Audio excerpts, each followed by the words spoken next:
Imagine a tropical paradise, sun-drenched beaches, crystal clear water, the gentle caress of a sea breeze. Now imagine that paradise slowly rotting from the inside out, consumed by a stench so foul it makes your stomach churn. Imagine fish not swimming in the ocean, but walking on land, propelled by grotesque mechanical legs. This is the world of Junji Ito's GYO. Good morning, good afternoon, and good evening, students. My name is Kiroro, and I will be your biology teacher for this dissection. Now you'll need your scalpel and forceps as usual, but this dissection has quite a stench to it, so you'll also want to have a mask for this one. Before we plunge into this oceanic nightmare, let's acknowledge the master of horror behind it all. Junji Ito isn't just a manga artist, he's a force of nature in the horror genre. Born in 1963 in Gifu Prefecture, Japan, Ito's work is characterized by its meticulous detail, its grotesque imagery, and its ability to tap into our deepest, most primal fears. He's a master of crafting unsettling atmospheres, of twisting the mundane into the macabre.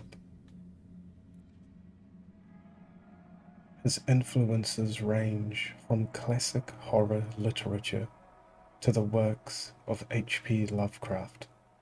This fusion of styles is evident in his unique brand of cosmic horror. Ito's stories often explore themes of body horror, psychological dread, and the terrifying potential of the human imagination.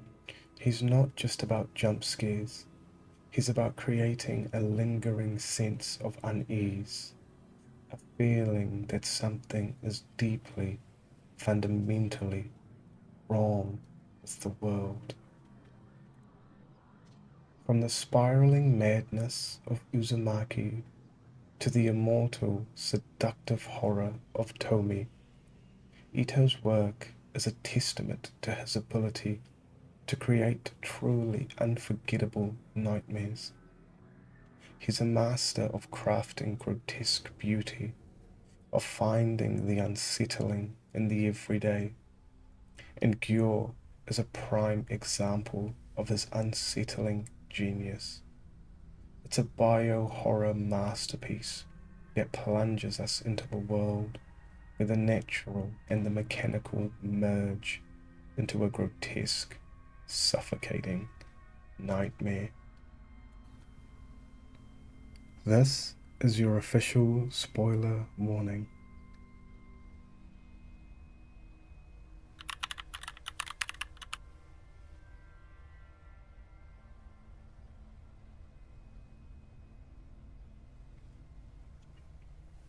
GYO begins with a calculated subversion of the idyllic.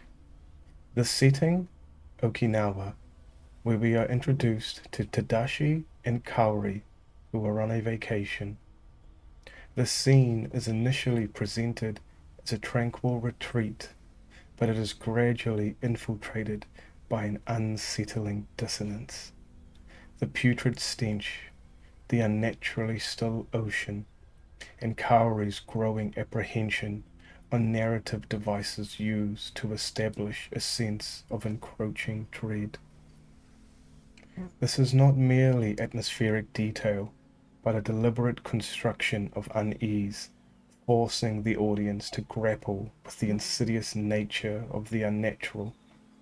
The character's initial attempts to rationalize the phenomena, to maintain a facade of normalcy, represent a potent commentary on human psychology. This denial, This insistence on the normalcy in the face of the aberrant amplifies the sense of dread, creating a feeling of inescapable unease. We see this human tendency to cling to a familiar narrative even as reality distorts. The introduction of the mechanical fish represents a profound violation of the natural order. These creatures, a grotesque amalgamation of organic and inorganic elements, symbolize the potential for technology to corrupt and distort the fundamental principles of life. We must examine Kaori's perspective as a lens through which the audience experiences the unfolding narrative, understanding how her growing dread serves as a conduit for our own. The slow, methodical build of dread, achieved through carefully crafted sensory details and psychological tension, is a crucial element of the story's impact. The island itself, with its initial beauty and subsequent corruption, serves as a microcosm of human society, highlighting our capacity for both creation and self-destruction. We also discuss how Ito uses the environment to mirror the psychological state of the characters.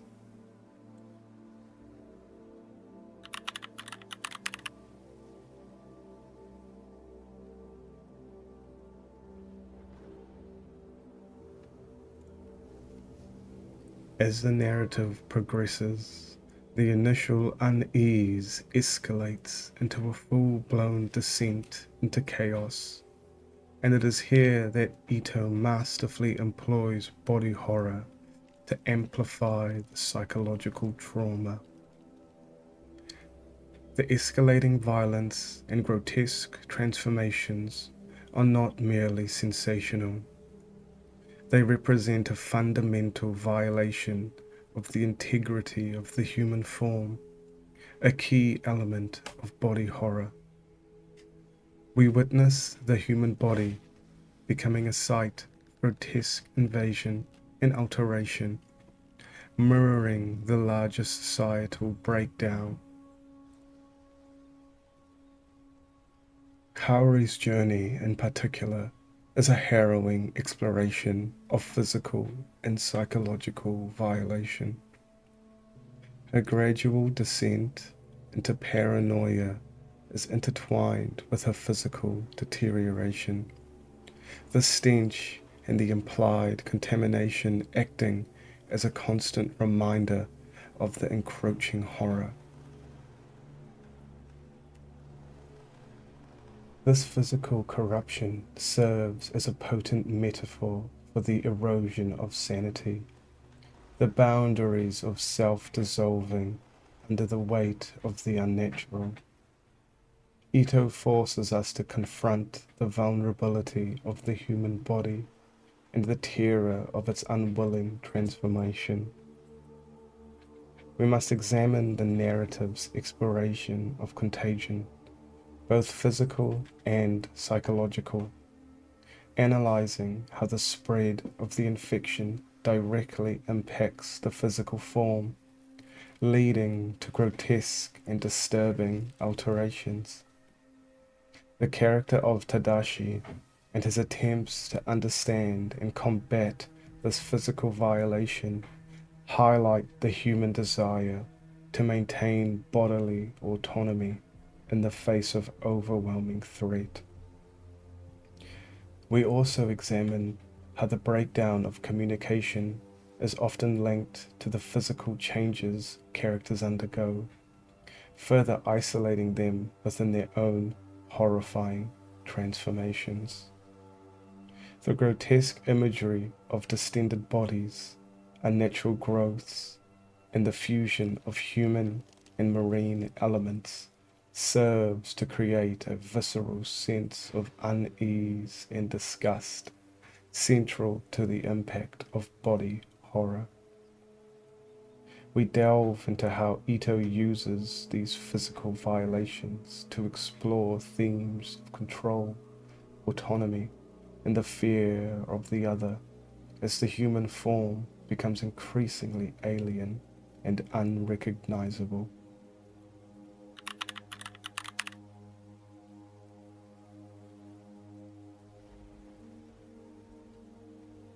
The introduction of a scientific explanation for the mechanical fish elevates GYO beyond simple monster horror.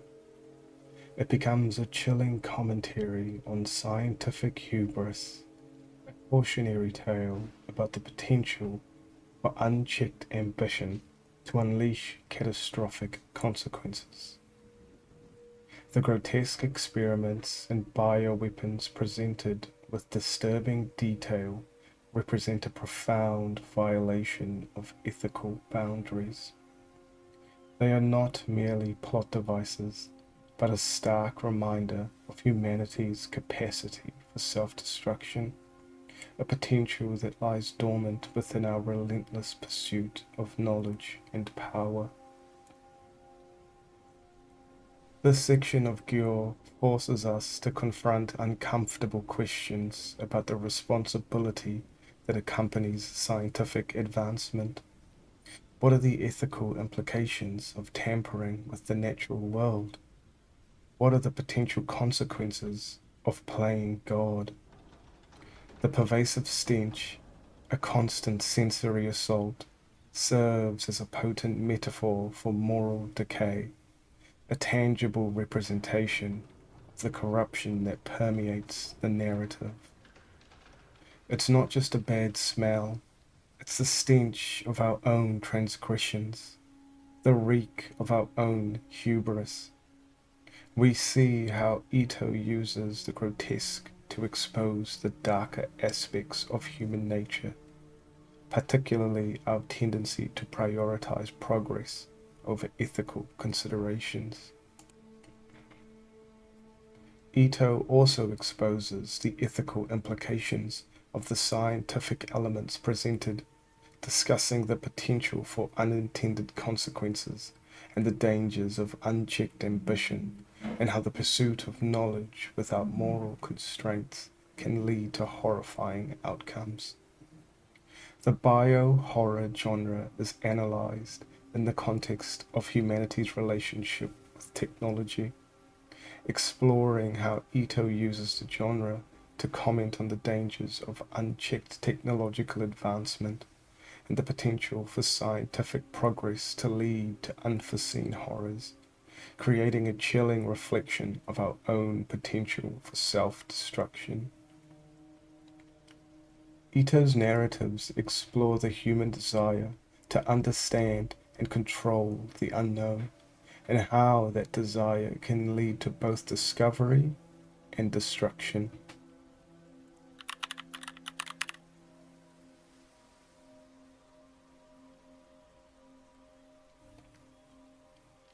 GYO ultimately transcends the boundaries of genre to become a profound meditation on decay, loss, and the inherent fragility of human existence.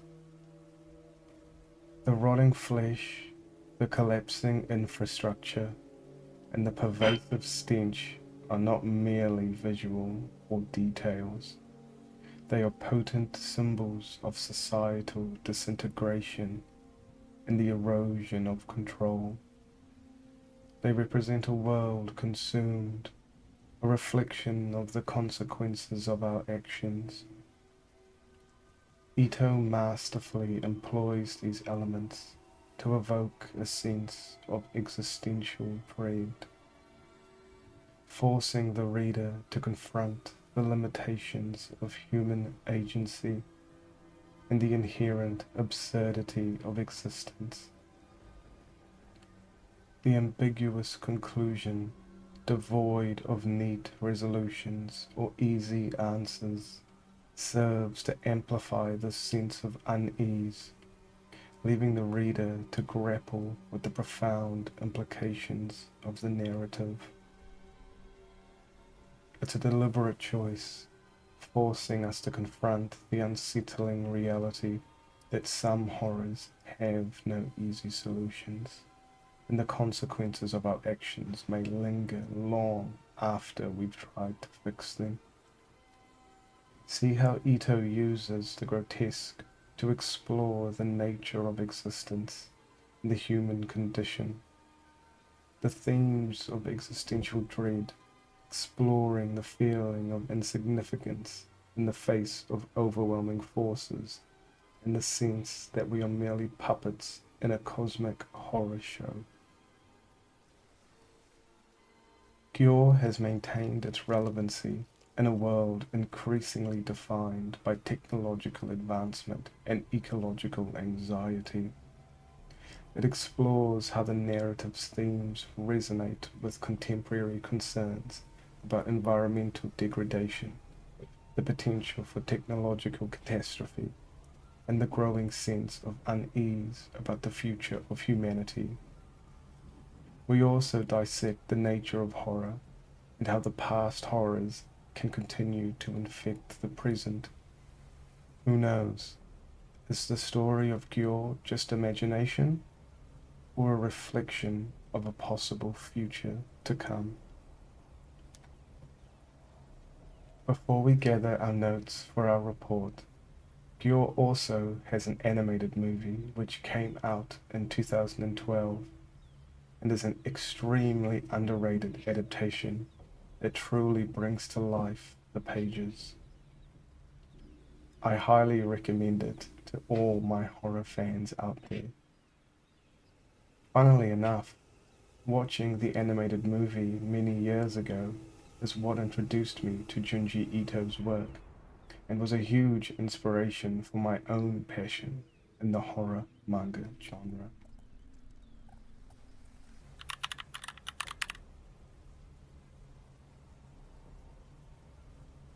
Now that we've reached the end of this dissection, it's time to give it a final grade. We will be grading it based on these 5 categories: story, characters, art style, themes, and emotional impact, with all of these receiving scores between A and F to give us an overall grade. Also, if you've made it this far, please consider giving the video a like, comment, and subscribe, as I intend on making many more of these, and you won't want to miss it. I love the story of GYO and how it's able to feel like so much from such a few amount of chapters. Junji Ito really knows how to keep the reader engaged from start to finish with all of his work, and GYO is among the few that truly stand out. For that reason, GYO gets an A. All the characters of GYO are extremely unique and interesting in their own ways. We see Tadashi trying his hardest to deal with the panic and stress of the situation at hand, Kaori and her deterioration both mentally and physically, Tadashi's uncle Koyanagi and his fascination with the creatures, even sacrificing his arm and eventually his life due to his obsession with knowledge. And finally, Yoshiyama, Koyanagi's assistant, who battles internally with her loyalty and love for Koyanagi and the ethical malpractice that he performs. Where GYO does fall short in terms of length, it greatly makes up for it with an extremely interesting cast of characters, and for that reason, characters receives an A. Art gets an A+. Let's move on. But in all seriousness, Junji Ito is in a category of his own, with GYO displaying some of the most visually stunning yet shocking pages in manga. His ability to make every single creature he creates leave a lasting image in your brain is unparalleled, with only a handful of mangaka being comparable. For this reason, art must get an A+. If you have watched the previous dissection on the drifting classroom, you can see a lot of Umeza's influence in the themes for GYO, with Junji Ito playing heavily into environmental disarray and the effects that the past could have on the future and present. It continues to be an interesting topic for discussion and is also elevated due to Ito's extremely unique twist on it. Due to that, Themes gets an A.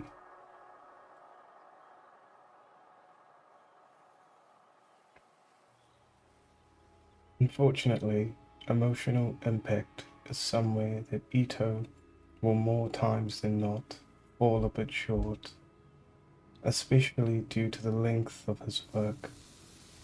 We see Kaori, Koyanagi, and Yoshiyama all die in different ways, but I can't help but feel as though it's extremely hard to care about them, as outside of Kaori, the other two main characters are barely prevalent in the story, only having seen them a handful of times.